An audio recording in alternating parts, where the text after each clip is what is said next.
ரூபரர் பத்தியும், சிவபிரகாசர் பத்தியும், சைவ எல்லப்ப நாவலர் பத்தியும், இதை தாண்டி உமறு புலவர், அமிர்த கவிராயர், அந்தக கவி, வீரராகவ முதலியார் உள்ளிட்ட நபர்களை பத்தின தகவல்களை நாம போன வகுப்புலயே நம்ம பார்த்தாச்சு. இந்த வகுப்புல நம்ம பார்க்கக்கூடியது அப்படின்னு எடுத்துக்கிட்டா 18ஆம் நூற்றாண்டு. இந்த 18ஆம் நூற்றாண்டு அப்படின்னு எடுத்துக்கிட்டா இந்த 2 பகுதியா பிரிக்கலாம், முற்பகுதி பிற்பகுதின்னு. முற்பகுதியில வீரமாமுனிவர், தாயுமானவர் உள்ளிட்ட நபர்களை பத்தியும், பிற்பகுதியில சிவஞான முனிவர், கச்சியப்ப முனிவர் போன்ற நபர்களை பத்தியும் தான் நம்ம என்ன பண்ண போறோம், இந்த 18ஆம் நூற்றாண்டு அப்படிங்கிற தலைப்பின் கீழே நம்ம பார்க்க போறோம். சரி, முதலாவதாக இந்த 18ஆம் நூற்றாண்டுல நம்ம பார்க்கக்கூடிய நபர் யார் அப்படின்னா சாந்தலிங்க அடிகள் அப்படிங்கிறவர். ரொம்ப முக்கியமான கொஸ்டின் இது எல்லாமே. யார் இந்த சாந்தலிங்க அடிகள்? இவர் எந்த நாட்டை சார்ந்தவர்? முதல்ல சாந்தலிங்க அடிகள் வந்துட்டு தொண்டை நாட்டை சார்ந்தவர் அப்படின்னு சொல்லுவாங்க. வீரசைவர். கோவைக்கு அடுத்து இருக்கக்கூடிய பேரூரில் ஒரு மடத்தினை நிறுவி இருக்கிறார். யார்? எப்படி டைரக்டாவே கேள்வி கேட்கலாம். கோவையை அடுத்து பேரூரில் மடம் நிறுவிய நபர் யாரு அப்படின்னு கேட்கலாம். இவர் பெயர்ல தமிழ் கல்லூரி ஒன்றும் இருக்கு அப்படின்னு சொல்றாங்க. வைராகிய சதக தீபம், அதை தாண்டி அவிரோத உந்தியார் போன்ற நூல்கள்லாம் இவர் எழுதியிருக்கிறாரு. இந்த கேள்வி ரொம்ப முக்கியம். வைராகிய சதகம், வைராகிய தீபம், இந்த நூல் எழுதுனது யாரு? சாந்தலிங்க அடிகள். அவிரோத உந்தியார் அப்படிங்கிற நூலையும் இவர் எழுதியிருக்கிறாரு. இந்த கொஸ்டின் ரொம்ப முக்கியம்.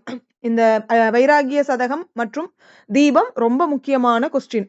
இவருடைய மாணவர் யாரு அப்படின்னு எடுத்துக்கிட்டா சிதம்பர சுவாமிகள். ரொம்ப முக்கியமான கேள்வி இதுவுமே. இவருடைய சாந்தலிங்க அடிகளினுடைய மாணவர் யார் அப்படின்னு கேள்வி கேட்கலாம். சிதம்பர சுவாமிகள் அப்படின்னு சொல்லுவாங்க. அப்ப இவர் என்ன பண்ணியிருக்கிறாரு, அதாவது தன்னுடைய ஆசிரியரான அந்த சாந்தலிங்க அடிகள் அப்படிங்கிற நபருடைய நூல்கள் அத்தனைக்கும் உரை எழுதியிருக்கிறாரு, துதி நூல்கள் எழுதியிருக்கிறாரு. இதை தாண்டி திரு பாதிரி புலியூர் புராணம் அப்படிங்கிற ஒரு நூலையும் அவர் என்ன பண்ணியிருக்கிறாரு, எழுதியிருக்கிறார். இது எல்லாமே ரொம்ப முக்கியம். இப்ப சாந்தலிங்க அடிகள் யார்? இந்த சாந்தலிங்க அடிகள் தொண்டை நாடு, அடுத்தது வீரசைவர், கோயம்புத்தூர்ல இருக்கக்கூடிய பேரூர்ல ஒரு மடத்தை நிறுவி இருக்கிறாரு. இவருடைய பெயர்ல என்ன இருக்கு? தமிழ் கல்லூரி ஒன்று இருக்கிறது. பின்வரும் எந்த நபரின் பெயரால் தமிழ் கல்லூரி ஒன்று நிறுவப்பட்டு இருக்கிறது அப்படின்னு கேள்வி கேட்கலாம். சாந்தலிங்க அடிகள். சாந்தலிங்க அடிகள் எழுதின நூல் யாது? சாந்தி அல்லது சாந்தா. சாந்தாவுக்கு வைராகியம் ஜாஸ்தி. அப்ப சாந்தலிங்க அடிகள் அப்படின்னு எடுத்துக்கிட்டாலே வைராகிய சதகம், வைராகிய தீபம் அப்படின்னு ஞாபகத்துல வச்சுக்கோங்க. அல்லது சாந்தமா இருக்கக்கூடிய லிங்கத்துக்கு முன்னாடி நீங்க போய் என்ன பண்ணுவீங்க அப்படின்னா வைராகியமா பேசிட்டு வருவீங்க அப்படின்னு கூட நீங்க என்ன பண்ணிக்கோங்க, ஞாபகத்துல வச்சுக்கோங்க. அப்ப சாந்தலிங்க அடிகள், வைராகிய சதகம். அதுக்கப்புறம் சாந்தலிங்கம். யார்கிட்ட போய் வைராகியமா பேசிட்டு வருவீங்க அப்படின்னா எதன் கீழே வைராகியமா பேசிட்டு? அவிரோதம். சோ அந்த விரோதம் இல்லாம என்னுடைய வாழ்க்கையை மாத்தணும்னு சாந்தமான லிங்கத்துக்கிட்ட போய் பேசுறீங்க. அப்ப விரோதம், அவிரோதம், விரோதம் இல்லாதது அவிரோதம் அப்படின்னு ஞாபகத்துல வச்சுக்கோங்க. அப்ப வைராகிய சதக தீபம், அவிரோத உந்தியார் உள்ளிட்ட நூல்களை எழுதியிருக்காங்க. ரொம்ப முக்கியம். இவருடைய மாணவர் யாரு? சிதம்பர சுவாமிகள். சிதம்பர சுவாமிகள் எழுதினது திரு பாதிரி புலியூர் புராணம். அந்த கேள்வி ரொம்ப முக்கியம், மறக்கக்கூடிய கேள்வியும் கூட. வீரமாமுனிவரை பத்தி நம்ம வேற எந்த பகுதியில பார்க்க போறோம் அப்படின்னா கிறிஸ்துவமும் தமிழும் அப்படிங்கிற பகுதியின் கீழே நம்ம என்ன பண்ண போறோம் அப்படின்னா பார்க்க போறோம். அதனால அதை பெண்டிங்ல வச்சுக்கோங்க. அடுத்ததான் நம்ம பார்க்கக்கூடிய நபர் யார் அப்படின்னா தாயுமான சுவாமிகள். இது பிஜிலையும் சரி யூஜிலையும் சரி ரொம்ப முக்கியமா கேட்கக்கூடிய கேள்வி. அதனால நல்லா படிச்சுக்கோங்க. இதுல இருந்து பிஜில எல்லாம் டைரக்டான கேள்விகள் எல்லாமே வந்திருக்கு. அப்ப இந்த தாயுமான சுவாமிகள் யாரு?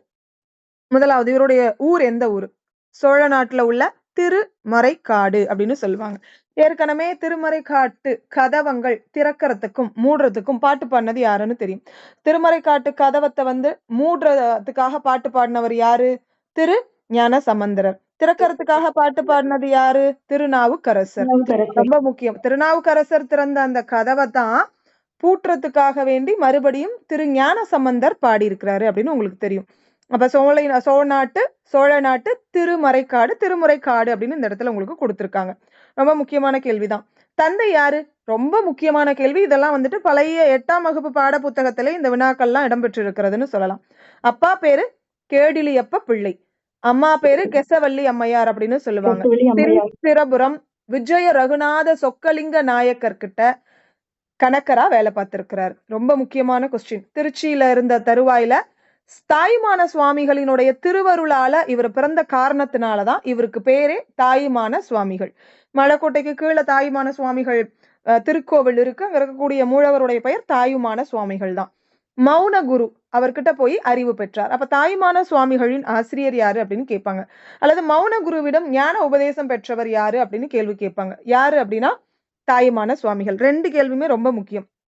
அதை தாண்டி வடமொழி, தென்மொழி இத 2யுமே பயிற்சி மிக்க நபராக இந்த 2லயுமே விளங்கி இருக்கிறாரு. அவங்க அப்பா இறந்ததுக்கு அப்புறம் அந்த பதவியில இவர் வேலை பார்க்க ஆரம்பிச்சிருக்கிறாரு. நாயக்கர் இறந்ததுக்கு பின்பாக நாயக்கரினுடைய மனைவி தன்பால் தவறாக பழகிய காரணத்தை எண்ணி அவர் அங்கிருந்து நேரா ராமநாதபுரம் போறாரு.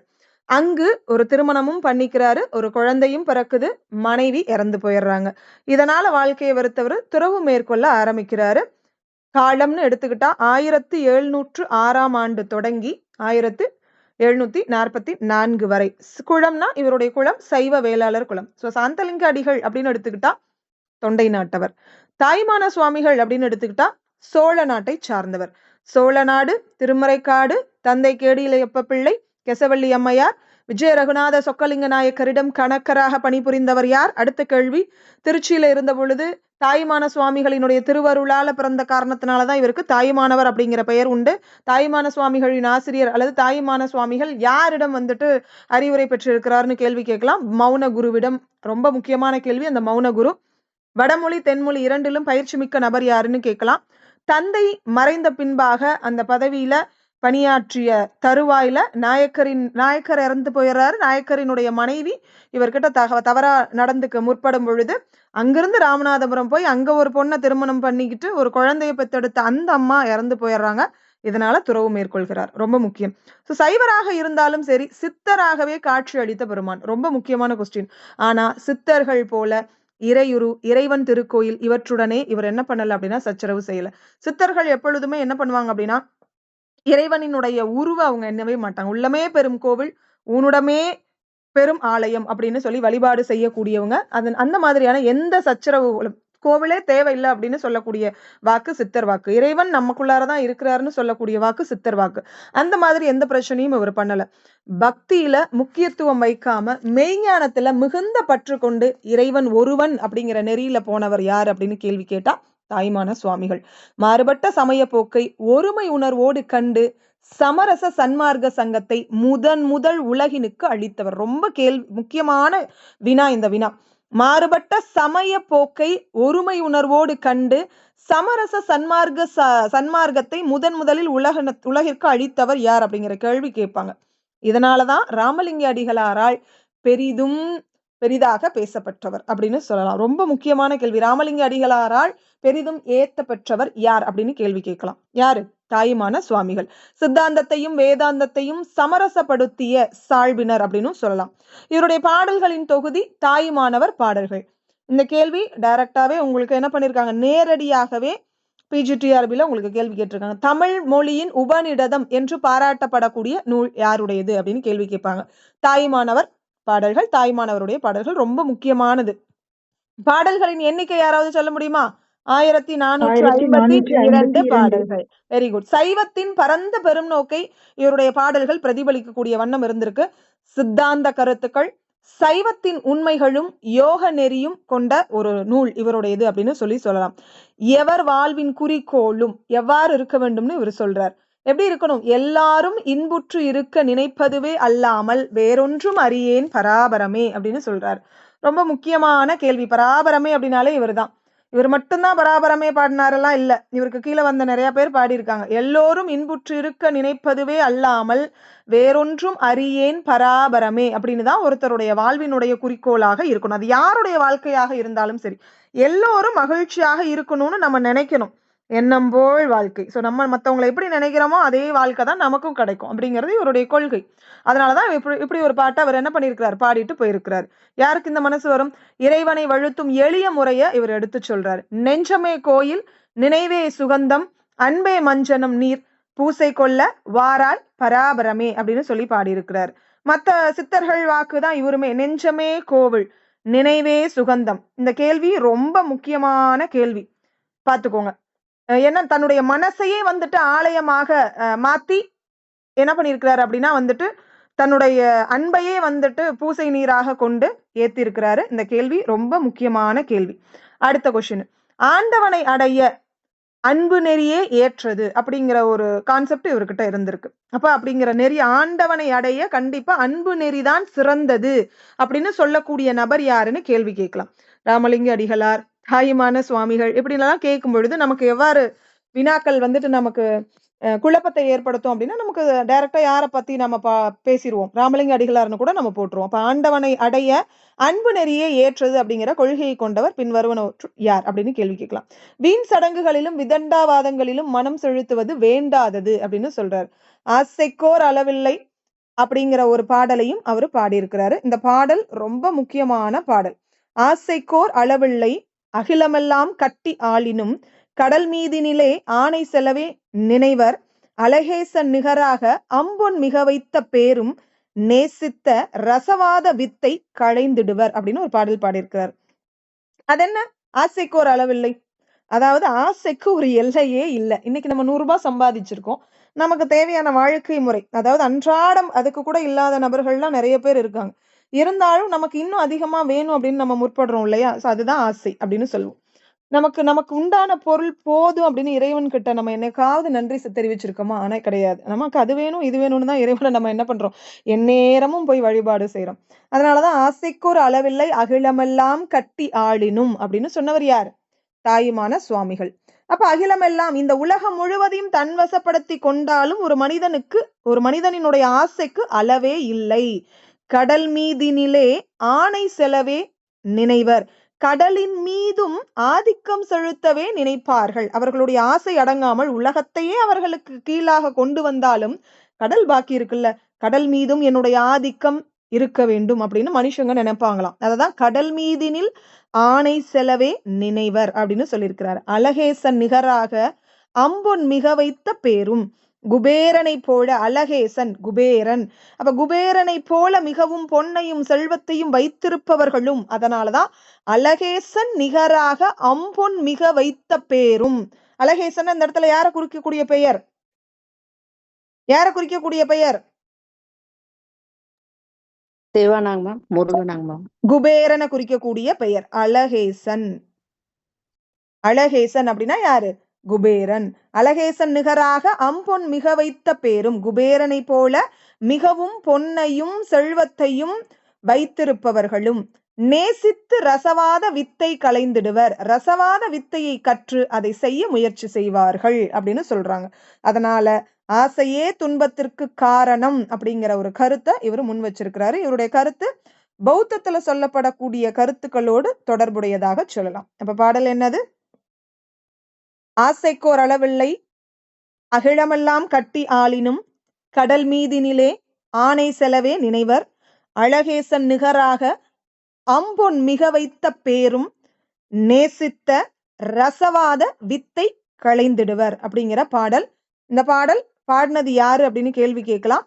தாயுமான சுவாமிகள். சோ ரொம்ப முக்கியமான வினா இது. இந்த வினா பார்த்துக்கோங்க. நெஞ்சமே கோயில் நினைவே சுகந்தம் அன்பே மஞ்சன நீர் பூசை கொள்ள வாராய் பராபரமே. நெஞ்சம்தான் கோவில், நினைவுதான் சுகந்தம், அன்புதான் மஞ்சன நீர். அப்ப பூசை கொள்ள இறைவா நீ வா அப்படின்னு சொல்லிட்டு கூப்பிடுறாரு. ஆண்டவனை அடைய அன்பு நெறியே உகந்தது அப்படின்னு சொல்றாரு. வீண் சடங்குகளிலும் விதண்டாவாதங்களிலும் மனம் செலுத்த வேண்டாம் அப்படின்னு சொல்றாரு. ஆசைக்கோர் அளவில்லை அப்படின்னு சொல்றாரு. இன்னொரு வார்த்தை என்ன சொல்றாரு? அங்கிங்கெனாதபடி அப்படிங்கிற ஒரு வார்த்தையும் முன்வைக்கிறார். இந்த கேள்வி ரொம்ப முக்கியமான பாடல், இதையும் பார்த்துக்கோங்க. அங்கிங்கெனாதபடி அப்படிங்கிற பாடல். இந்த பாடலை முன்னாடி கேள்விப்பட்டிருப்பீங்களா? யாராவது கேள்விப்பட்டிருக்கீங்களா? அங்கிங்கெனாதபடி. அங்கிங்கெனாதபடி எங்கும் பிரகாசமாய் ஆனந்த பூர்த்தியாகி அருளோடு நிறைந்தது தன்னருள் வெளிக்குள்ளே அகிலாண்ட கோடியெல்லாம் தங்கும் படிக்கிச்சை வைத்து உயிர்க்குயிராய் தலைத்தது எது அப்படின்னு சொல்லிட்டு பாடியிருக்கிறார். இந்த பாடல் வந்துட்டு ரொம்ப முக்கியமான பாடல், முதல் பாடல். இந்த பாடலை நோட் பண்ணிக்கோங்க, எழுதி கூட வச்சுக்கோங்க. அங்கிங்கு எனாதபடி எங்கும் பிரகாசமாய் ஆனந்த பூர்த்தி ஆகி, முழு வரியையும் எழுதி வச்சுக்கோங்க, பயன்படும் உங்களுக்கு, பயன்படும். முழு வரியும் எழுதி வச்சுக்கோங்க. அங்கிங்கு எனாதபடி எங்கும் பிரகாசமாய் ஆனந்த பூர்த்தியாகி அருளோடு நிறைந்தது எது? அங்கெங்கெனாதபடி எங்கும் பிரகாசமாய் ஆனந்த பூர்த்தியாகி அருளோடு நிறைந்ததெது.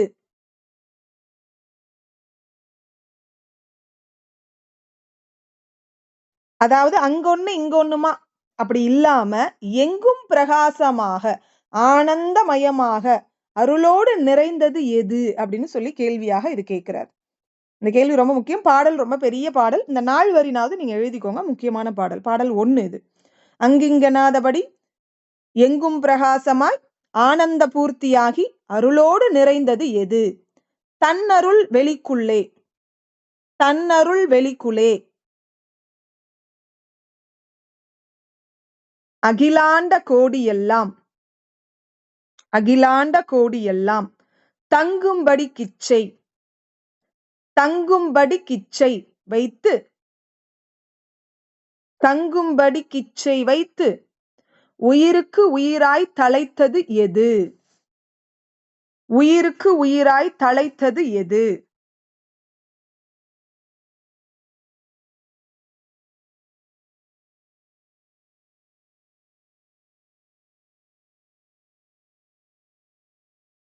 அருளோடு நிறைந்தது எதுன்னு நீங்க ஒரு வரி முடிச்சிருப்பீங்க. 2வது வரி தன்னருள் வெளிக்குள்ளே அகிலாண்ட கோடியெல்லாம் தங்கும்படி கிச்சை வைத்து உயிருக்கு உயிராய் தழைத்தது எது.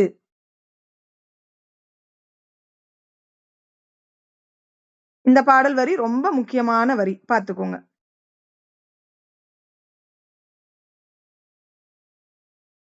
அடுத்தது அன்பர் என்னை பணி செய்ய ஆளாக்கி விட்டு விட்டால் இன்ப நிலை தானே வந்து எய்தும் பராபரமே அப்படின்னு பாடியிருக்கிறார். இதை தாண்டி எல்லாரும் இன்புற்றிருக்க நினைப்பதுவே அல்லாமல் வேறொன்றும் அறியேன் பராபரமே. இந்த 2 வரியும் இந்த 4 வரியும் சேர்த்தா ஒரு பாடு. அதாவது பரம்பொருளே என்ன கேட்கிறார். என்னை உன்னுடைய அடியவருக்கு தொண்டு செய்யவே ஆளாக்கி விட்டால் பேரின்ப நிலை எனக்கு தானே வந்து சேரும்னு சொல்றார். என்ன உன்னுடைய அடியவர்களுக்கே தொண்டு செய்ய ஆளாக்கி விட்டா எனக்கு எந்த நிலை அடையும். பேரின்ப நிலை எனக்கு தன்னசாயில வந்துரும் அப்படின்னு வேண்டிக்க கூடிய ஒரு நபர் தாய்மானவர். அததான் அன்பர் பணி செய்ய என்னை ஆளாக்கி விட்டால் இன்ப நிலை தானே வந்து எய்தும் பராபரமே அப்படின்னு பாடியிருக்கிறார். இந்த உலகத்துல உள்ள எல்லோரும் இன்புற்றிருக்க நினைப்பதுவே தவிர வேறு ஒன்றும் நான் அறியேன். அததான் எல்லோரும் இன்புற்று இருக்க நினைப்பதுவே அல்லாமல் வேறொன்றும் அறியேன் பராபரமே. எல்லாரும் சந்தோஷமா இருக்கணும்னு நினைக்கிறத தவிர்த்து வேற எதுவும் எனக்கு தெரியாது அப்படின்னு வேண்டிக் கொள்ளக்கூடிய நபர் யார். தாய்மான சுவாமிகள். ரொம்ப முக்கியமானது. அதுக்கு அடுத்தது இந்த மாதிரி 1452 பாடல்களும் எளிமையும் இனிமையும் சுவையும் உணர்ச்சியும் ததும்பி நிற்கக்கூடிய தரத்தினை கொண்ட பாடலாக இருக்கு. பராபரமே அப்படின்னு முடியக்கூடிய முத்திரையோடு இவருடைய பாடல்கள் இருக்கும். ரொம்ப முக்கியமான நபர் இந்த தாயுமான சுவாமிகள். ஊர் சோனாடு. அதுல இருக்கக்கூடிய திருமறைக்காடு அப்படிங்கிற ஒரு பகுதி. அப்பா பேரு கேடிலியப்ப பிள்ளை, கெசவல்லி அம்மையார். திருச்சிரபுரம் விஜய ரகுநாத சொக்கலிங்கரிடம் கணக்கராக பணிபுரிந்தவர் யார். தாயுமான சுவாமிகளின் திருவருளால் பிறந்தவர் யார். மௌன குருவிடம் அறிவு கற்றவர் கல்வி கற்றவர் யார். வடமொழி தாயுமான சுவாமிகள் அறிந்திருந்த மொழிகள் யாது.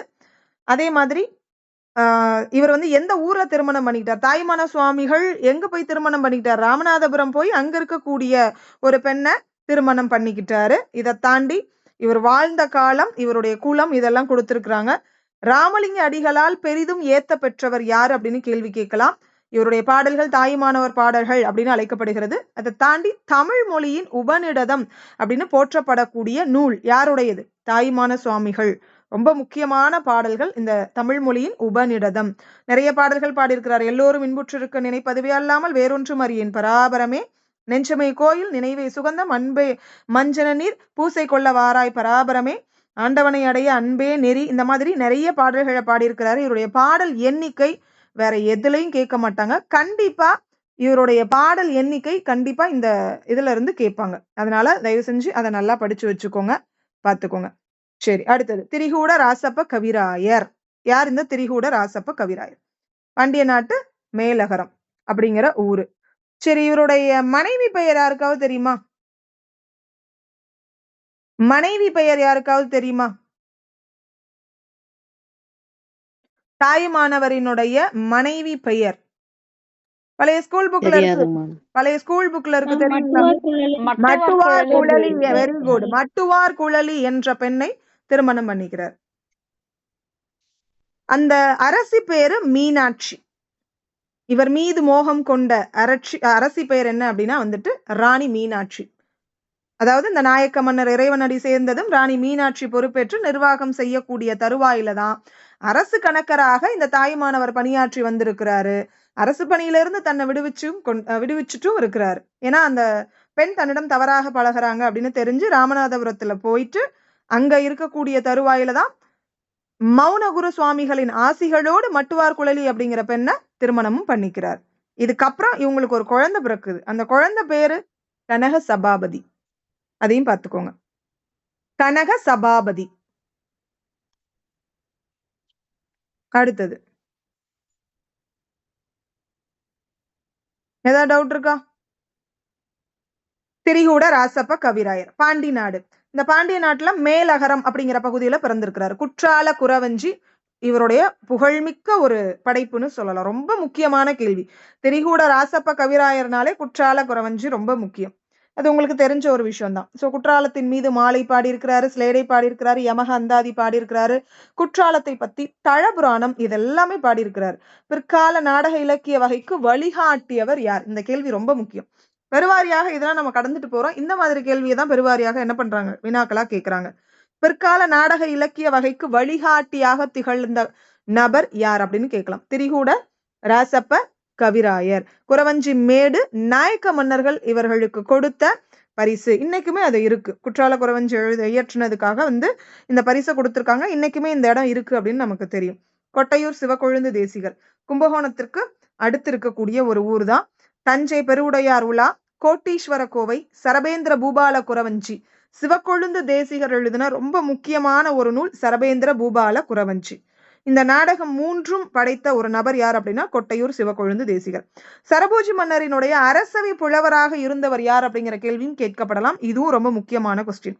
சரபேந்திர வைத்திய முறைகள், சன்னிரோக சிகிச்சைகள், அதை தாண்டி சரபேந்திர வைத்தியம், இந்த மாதிரி மருத்துவ நூல்களும், திருவிடை மருதூர், திருப்பெருமண நல்லூர் புராணங்களையும் இவர் என்ன பண்ணியிருக்கிறார், பாடியிருக்கிறாரு.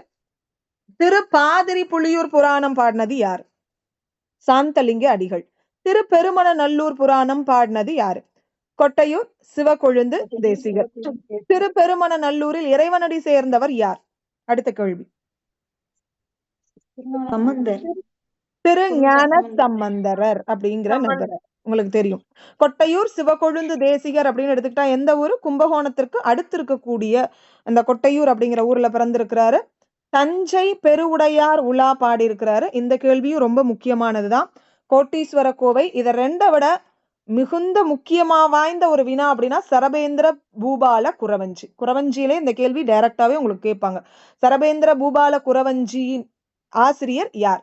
கொட்டையூர் சிவக்கொழுந்து தேசிகர். இந்த இடத்துல நல்லா ஸ்ட்ராங்கா வச்சுக்கோங்க. சரபோஜி மன்னரினுடைய அரசவை புலவராக இருந்திருக்கிறார். அதனாலதான் அவர் பெயர்ல குறவஞ்சி பாடியிருக்கிறார். சரபேந்திர வைத்திய முறைகள், சன்னிரோக சிகிச்சைகள், சரபேந்திர வைத்தியம், இந்த மாதிரி மருத்துவ நூல்களும் புராணங்களும் பாடியிருக்கிறார். புராணங்கள் திருவிடை மருதூர் மீதும் திருப்பெருமண நல்லூர் புராணங்களையும் இவர் என்ன பண்ணியிருக்கிறார், பாடியிருக்கிறாரு. இந்த கேள்வி ரொம்ப முக்கியமான கேள்வி. கொட்டையூர் சிவக்கொழுந்து தேசிகர். சரி, சைவ புலவர், இலக்கண இலக்கியம் பயிற்சி மிக்க அறிஞர் அப்படின்னு சொல்லலாம். இவர் ஏற்கனவே உங்களுக்கு தெரியும். இவரை பத்தி இவர் சாதாரண நபர் கிடையாது. சரபோஜி அப்படிங்கிற மன்னர்கிட்ட அரசவை புலவராகவும் இருந்திருக்கிறாரு. இவருடைய படைப்புகள்ல குறிப்பிடத்தக்க படைப்பு அப்படின்னு எடுத்துக்கிட்டா சரபேந்திர பூபால குறவஞ்சி நாடகமும் கோட்டீஸ்வர கோவையும் அப்படின்னு சொல்லுவாங்க. இதை தாண்டி இவருக்கு உண்டான பெருமை அப்படின்னு எடுத்துக்கிட்டா இதையும் நோட் பண்ணிக்கோங்க. திருவாசகத்தை முதலில் அச்சிட வைத்த பெருமை இவருக்கு உண்டு. யாருக்கு? கொட்டையூர் சிவக்கொழுந்து தேசிகருக்கு உண்டு. திருவாசகத்தை முதலில் அச்சிட வைத்த பெருமை யாருக்கு உண்டு அப்படின்னு கேட்பாங்க. அடுத்தது தஞ்சை பெருவுடையார் உலா அப்படின்னும் கேட்கலாம், பெருவுடையார் உலா அப்படின்னும் கேட்கலாம். மொத்தம் 4 நூல்கள் எழுதியிருக்கு. 3 நூல்கள் படைச்சிருக்கிறாருன்னு உங்களுக்கு தெரியும். அதுல மத்த கோடீஸ்வர கோவை, சரபேந்திர பூபால குறவஞ்சி நாடகம் ரொம்ப முக்கியம். அதுல தஞ்சை பெருவுடையார் உலாவுல பெருவுடையார் உலா அப்படின்னு ஒரு சில இடத்துல கேட்பாங்க. நீங்க என்ன பண்ணிக்காதீங்க, கன்ஃபியூஷன் ஆயிக்காதீங்க. 1 அதை தாண்டி சைவ மரபை பின்பற்றி திருப்பனந்தாள் காசி மடத்தினுடைய ஆதரவோடு பல நூல்களை பதிப்பிச்சு வெளியிட்ட பெருமை இவருக்கு உண்டு. சைவ மரபை பின்பற்றி திருப்பனந்தாள் காசி மடத்தினுடைய ஆதரவோடு பல நூல்களை பதிப்பித்தவர் யார் அப்படின்னு கேள்வி கேட்கலாம். யாரு? கொட்டையூர் சிவக்கொழுந்து தேசிகர். எதனால இவருக்கு கொட்டையூர் சிவக்கொழுந்து தேசிகர்? கொட்டையூர்ல பிறந்ததுனாலதான் கொட்டையூர் சிவக்கொழுந்து தேசிகர். சரபோஜி மன்னர்னு சொல்றாங்களே, யார் அவர்? எந்த நாட்டை ஆட்சி செஞ்சவர்? தஞ்சையை ஆட்சி செய்தவர். தஞ்சை மன்னரான மராட்டிய மன்னராக விளங்கக்கூடிய சரபோஜி மன்னரினுடைய அரசவை புலவர். அவருடைய அப்பா பேரு தண்டபாணி தேசிகர். சிவக்கொழுந்து தேசிகரின் தந்தை பெயர் யாது அப்படின்னு கேள்வி கேட்டா தண்டபாணி தேசிகர். ரொம்ப முக்கியமான வினா, எல்லாமே பாத்துக்கோங்க. அடுத்தது, இந்த திரிகூட ராசப்ப கவிராயரை பத்தி உங்களுக்கு நல்லாவே தெரியும். ஆனா கொஞ்சம் தான் இங்க கொடுத்திருக்காங்க. திருநெல்வேலி மாவட்டத்துல வடகரை அரசின் அவை புலவராக இருந்திருக்கிறார். இது உங்களுக்கு கொடுக்கல இந்த இடத்துல, அதையும் எழுதிக்கோங்க. பாண்டி நாட்டு மேலகரம் அப்படின்னு உங்களுக்கு தெரியும். 18ஆம் நூற்றாண்டை சார்ந்தவர்னு உங்களுக்கு தெரியும். திருநெல்வேலி மாவட்டத்தில் உள்ள வடகரை அரசின் அவை புலவராக இருந்திருக்கிறார். வடகரை தென்கரை, அதுல வடகரை அரசின் அவை புலவர். இவர் எழுதின நூல்கள்ல சிறப்புமிக்க நூல் திருக்குற்றால குறவஞ்சி. இதுக்காக குறவஞ்சி மேடுங்கிற நிலத்தினை பரிசாக வாங்கியிருக்கிறார். குற்றாலநாதர் கோயில் வித்துவான் பட்டம் இவருக்கு கொடுத்திருக்காங்க. திருக்குற்றாலநாதர் உலா, திருக்குற்றால தலபுராணம், திருக்குற்றால கோவை, இந்த மாதிரி பல சிற்றிலக்கிய நூல்களை எழுதியிருக்கிறார். இதை தாண்டி மடக்கு, திரிபு, ஸ்லேடை, இந்த மாதிரி சொல்லணிகள், உவமை, உருவகம் போன்ற பொருளணிகள், இது எல்லாத்திலையும் வல்லவராக இருந்தவர் யார்? திரிகூட ராசப்ப கவிராயர். என்னென்ன? திருக்குற்றாலநாதர் உலா, தலபுராணம், கோவை, மடக்கு, திரிபு, ஸ்லேடை போன்ற சொல்லணி, உவமை, உருவகம் போன்ற பொருளணி, எல்லாத்திலையும் வல்லவரா இருந்திருக்கிறார். எந்த ஊர்ல பிறந்திருக்கிறார்? திருநெல்வேலி மாவட்டம் நாங்குநேரிக்கு பக்கத்துல இருக்கக்கூடிய விஜய நாராயணம் அப்படிங்கிற இடத்துல பிறந்திருக்கிறார். இருக்குதா இன்னைக்கும்? நாங்குநேரி தாலுகா நாங்குநேரி தாலுகால விஜய நாராயணம் புரம்னு இருக்கு. தென்காசி பக்கத்துல. ஆமா, அந்த அது எங்க இருக்கு அப்படின்னா அதையும் நான் அடுத்ததா சொல்லிடுறேன். பிறப்பிடம் நாங்குநேரிக்கு பக்கத்துல உள்ள விஜய நாராயணம் அப்படிங்கிற இடத்துல பிறந்திருக்கிறாரு. அதுக்கப்புறம் தென்காசிக்கு பக்கத்துல இருக்கக்கூடிய மேலகரத்துக்கு குடிபெயர்ந்திருக்கிறாரு. அதனாலதான் அங்க இருக்கக்கூடிய மன்னர்கிட்ட அரசின் கீழே அவை புலவரா வேலை பார்த்திருக்கிறாரு. சரிங்களா? சரி, இவருடைய வேலை என்ன?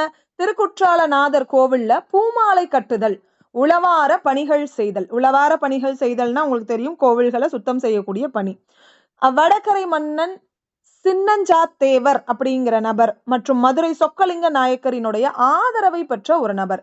வடகரை மன்னன் சின்னஞ்சாத்தேவர் அப்படிங்கிற நபரும் மதுரை சொக்கநாத நாயக்கரின் ஆதரவும் பெற்றவர் யார்? திரிகூட ராசப்ப கவிராயர். குறவஞ்சி, திருக்குற்றால குறவஞ்சி அப்படின்னா எதை சொல்லக்கூடியது? குறிஞ்சி நில மக்களினுடைய வாழ்க்கையை சித்தரிக்கக்கூடிய ஒரு தலைச்சிறந்த நூலாக விளங்கக்கூடியது இந்த திருக்குற்றால குறவஞ்சி. குறவஞ்சினாலே குறிஞ்சி தான், மலை சார்ந்த இடங்களை பற்றிய பாடல்கள் தான் அதுல இடம்பெற்று இருக்கும் இல்லைங்களா? சரி, இதுல ஏதாவது சந்தேகங்கள் இருக்கா? அடுத்தது, அடுத்த கேள்விக்கு போயிருவோமா? அந்த குற்றால குறவஞ்சியில எதை பத்தி எல்லாம் சொல்லியிருக்காங்க? குற்றால மலையின் இயற்கை வளம், விலங்குகள், செடிகள் பற்றிய குறிப்புகள், குறவர் குறத்தியர் வாழ்வியலை பேசக்கூடியது. அதை தாண்டி முத்தமிழ் கூறுகளான இயல், இசை, நாடகம் கலந்த ஒரு நூலாக இந்த குற்றால குறவஞ்சி விளங்குது அப்படின்னு சொல்றாங்க. ரொம்ப முக்கியம். எந்த மாவட்டம்னு கேட்பாங்க, காலம் எத்தனாம் நூற்றாண்டுன்னு கேட்பாங்க. இந்த கேள்வியெல்லாம் இதுல ரொம்ப முக்கியமானது, பாத்துக்கோங்க. கட்டினும் களங்கினும் அப்படிங்கிற தொல்காப்பிய நூற்பா அடிப்படையில் எழுதப்பட்ட நூல் யாது அப்படின்னு கேள்வி கேட்கலாம். குறவஞ்சி. கட்டினும் களங்கினும் அப்படிங்கிற தொல்காப்பிய நூற்பா அடிப்படையில் எழுதப்பட்ட நூல் யாது? குறவஞ்சி. குற்றால குறவஞ்சியின் பாட்டுடை தலைவர் குற்றாலநாதர். குறவஞ்சியின் பாட்டுடை தலைவி யாரு? வசந்தவள்ளி. வசந்தவள்ளி. இதுக்கு வேறு பெயர் குரம், குரத்திப்பாட்டு, குறவஞ்சி நாட்டியம், இந்த மாதிரி இதுக்கு பெயர்கள் நிறைய இருக்கு. இந்த குறவஞ்சி நூலுக்கு முன்னோடி அப்படின்னு எடுத்துக்கிட்டா எந்த நூலை சொல்லலாம்? மீனாட்சி அம்மை குரம். யார் பாடினது? குமரகுருபரர் பாடினது. சரவேந்திர பூபால குறவஞ்சி உங்களுக்கு தெரியும், சிவகொழுந்து தேசிகர் பாடியிருக்கிறாரு. வண்ண குறவஞ்சி, நகுமடை குறவஞ்சி இதெல்லாம் பாடினது யாரு? விஸ்வநாத சாஸ்திரி பாடியிருக்கிறார். வண்ண குறவஞ்சி, நகுமடை குறவஞ்சி. பெத்லஹேம் குறவஞ்சி பாடினது யாரு? தஞ்சை வேதநாயக சாஸ்திரியார் பாடியிருக்கிறார். இந்த கேள்வி எல்லாமே உங்களுக்கு முக்கியமான கேள்வி, பார்த்துக்கோங்க. அப்ப திரிகூட ராசப்ப கவிராயர் இந்த பகுதியின் கீழே சாந்தலிங்க அடிகள், தாயுமானர் சுவாமிகள், திரிகூட ராசப்ப கவிராயர், கொட்டையூர் சிவகொழுந்து தேசிகர் உள்ளிட்ட நபர்களை பத்தி நம்ம படிச்சிருக்கோம். அடுத்ததா சீர்காழி அருணாச்சல கவிராயர். உங்களுக்கு இந்த பகுதியில கொடுத்திருக்க கூடியது அப்படின்னு எடுத்துக்கிட்டா தரங்கம்பாடிக்கு அடுத்த தில்லையாடி அப்படிங்கிற இடத்துல பிறந்திருக்கிறார். தில்லையாடினாலே வள்ளியம்மை தான் நமக்கு ஞாபகத்துல வருவாங்க. வேளாளர், தருமை ஆதீன குரு முதல்வர், அம்பலவான தேசிகர் கிட்ட தமிழ் படிச்சிருக்கிறார். இந்த கேள்வி ரொம்ப முக்கியம். அம்பலவான தேசிகரிடம் தமிழ் கற்ற அறிஞர் யார்? இந்த கேள்வி கேட்கலாம். தென்மொழி, வடமொழி இரண்டிலும் வல்லவர். ஏற்கனவே வடமொழி, தென்மொழி இரண்டிலும் வல்ல நபராக நம்ம யார சொன்னோம்? தாயுமான சுவாமிகளை நம்ம படிச்சோம். அதே மாதிரி சீர்காழி அருணாச்சல கவிராயரும் வடமொழி தென்மொழியில வல்லவராக இருந்திருக்கிறார். இவருடைய புகழ்மிக்க நூல் எது? ராம நாடக கீர்த்தனை. இந்த ராம நாடக கீர்த்தனையினாலதான் இவர் புகழும் அடைஞ்சிருக்கிறாரு. தமிழிசையில இவருக்கு சிறந்த இடம் உண்டு. இந்தா விபீஷணா அப்படிங்கிற ஒரு பாடல் அப்படின்னு எடுத்துக்கிட்டா இவர் பாடின பாடல் தான் சீர்காழி தழபுராணம். சீர்காழியின் மீது கோவை பாடியிருக்கிறாரு. இதை தாண்டி அனுமார் மீது பிள்ளை தமிழ் பாடினவர் யாரு அப்படின்னு கேள்வி கேட்கலாம். ரொம்ப முக்கியமான கேள்வி. அசோமுகி நாடகம் இந்த மாதிரியான நூல்களும் சில தனிப்பாடல்களையும் இவர் பாடியிருக்கிறார். சீர்காழி அருணாச்சல கவிராயர் எங்க பிறந்திருக்கிறாரு அப்படிங்கிற கேள்வி கண்டிப்பா கேட்கலாம். எந்த ஊர்ல பிறந்திருக்கிறாரு? தரங்கம்பாடி அடுத்து தில்லையாடி. தில்லையாடியில் பிறந்திருக்கிறார். தரங்கம்பாடிக்கு அடுத்து இருக்கக்கூடிய தில்லையாடி அப்படின்னு சொல்றாங்க.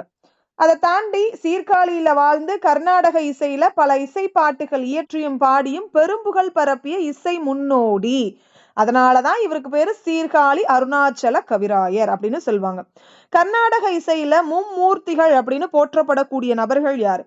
தியாகராஜ சுவாமிகள், முத்துசுவாமி தீட்சிதர், சியாமா சாஸ்திரிகள். இந்த மூன்று நபர்களுக்கும் முன்னிருந்த ஆதி மும்மூர்த்திகள்ல இவரும் ஒருத்தர்.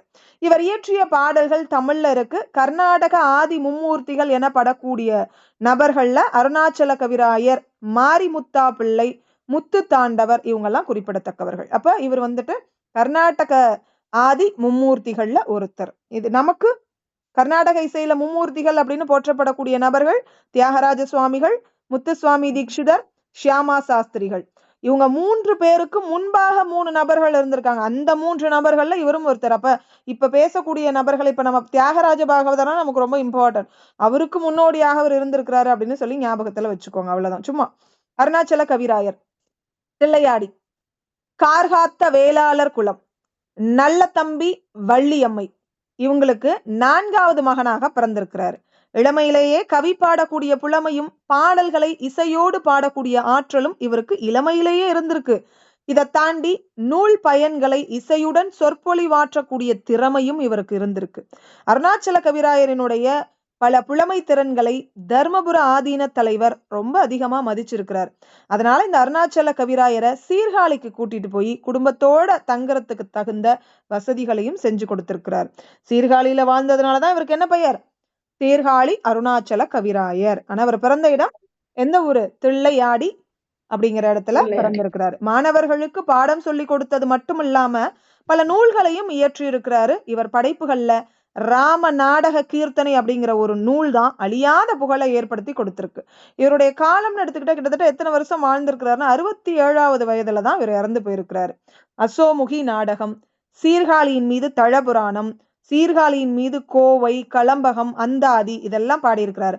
இதை தாண்டி தியாகராசர் வண்ணம், சம்பந்தர் பிள்ளைத்தமிழ், அனுமார் பிள்ளைத்தமிழ், ராம நாடக கீர்த்தனை இதெல்லாம் இவருடைய படைப்புகள் அப்படின்னு சொல்லலாம். ரொம்ப முக்கியமான கொஸ்டின். அதை தாண்டி கைவல்ய நவநீதம் தாண்டவராய சுவாமிகள் இயற்றியது. இதற்கு முதலில் உரை எழுதி இருக்கக்கூடிய நபர் யார் அப்படின்னா இந்த சீர்காழி அருணாச்சல கவிராயர். தாண்டவராய சுவாமிகள் எழுதின கைவல்ய நவநீதம் அப்படிங்கிற நூலுக்கு முதலில் உரை எழுதினவர் யாரு அப்படின்னு கேள்வி கேட்கலாம். அருணாச்சல கவிராயர்.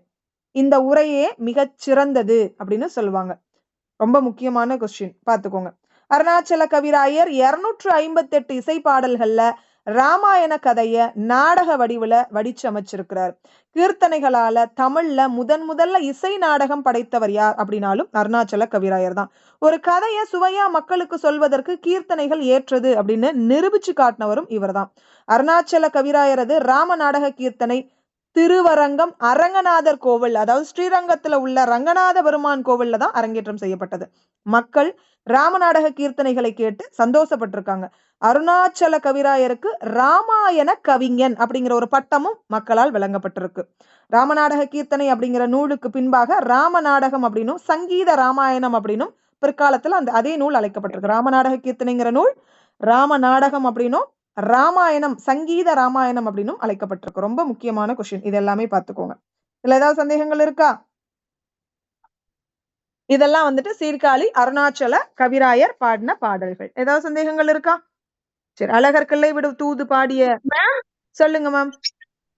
மேம் நீங்க இப்ப சொன்ன பாயிண்ட்ஸ் எல்லாம் எதுல மேம் இருக்கு? இந்த பாயிண்ட் எல்லாம் இல்ல, நான் எக்ஸ்ட்ரா கொடுத்திருக்கேன். சோ இந்த வீடியோ உங்களுக்கு அப்லோட் பண்ணுவேன் இல்லைங்களா, அப்ப நீங்க போய் அதுல நீங்க நோட் பண்ணி வச்சுக்கோங்க பொறுமையா. ஓகேவா? Okay okay, thank you. Okay ma'am. Azhagar Killai Vidum Thoothu. Azhagar Killai Vidum தூது பாடியவர் யார்? பழப்பட்டடை சொக்கநாத புலவர். 14,000 பாடல் கொண்ட பாரதம் பாடிய நல்லாப்பிள்ளை. அபிராமி அந்தாதி பாடிய அபிராமி பட்டர். திருச்செந்தூர் பிள்ளை தமிழ் பாடிய பகழி கூத்தர். பிள்ளை தமிழ் ஆயினும் பெரிய தமிழ் என்று போற்றப்படக்கூடிய நூல் எது? திருச்செந்தூர் முருகன் பிள்ளை தமிழ். ரொம்ப முக்கியமானது. அழகர் கிள்ளை விடும் தூது பாடியவர் யார்? அழகர் அப்படின்னு எடுத்துக்கிட்டாலே பலப்பட்டடை சொக்கநாதர். அழகர் சொக்கநாதர் அப்படி ஞாபகத்துல வச்சுக்கோங்க, ஞாபகத்துக்கு இருக்கும். இதை தாண்டி 16,000 பாடல்களை கொண்டது பாரதம். அந்த பாரதத்தை பாடியவர் யாரு? நல்லாப்பிள்ளை. 16,000 பாடல்களை கொண்ட பாரதம் பாடிய நபர் யாருன்னே கேள்விகள் வரலாம். அபிராமி அந்தாதினாலே அபிராமி பட்டர், அதுல உங்களுக்கு மறக்கிறதுக்கு இல்ல. திருச்செந்தூர் முருகன் பிள்ளை தமிழ்னாலே பகழி கூத்தர். பிள்ளை தமிழ் ஆயினும் பெரிய தமிழ் என்று அழைக்கக்கூடிய நூல். இதுல ஏதாவது சந்தேகங்கள் இருக்கா? இவங்க அத்தனை பேரும் ரொம்ப முக்கியம். இது வருஷம் யார் யாரை பத்தி பார்த்திருக்கோம்? சந்தலிங்க அடிகள், தாய்மான சுவாமிகள், திரிகூட ராசப்ப கவிராயர், கொட்டையூர் சிவக்கொழுந்து தேசிகர், சீர்காழி அருணாச்சல கவிராயர். இதை தாண்டி பழப்பட்டடை சொக்கநாத புலவர், நல்லாப்பிள்ளை பாரதம், இதை தாண்டி பகழி கூத்தர் எழுதின திருச்செந்தூர் முருகன் பிள்ளை தமிழ். இதெல்லாம் எத்தனாம் நூற்றாண்டை சார்ந்த நூல்? 18ஆம் நூற்றாண்டை சார்ந்த நூல்கள். இதுல ஏதாவது சந்தேகங்கள் இருக்கா?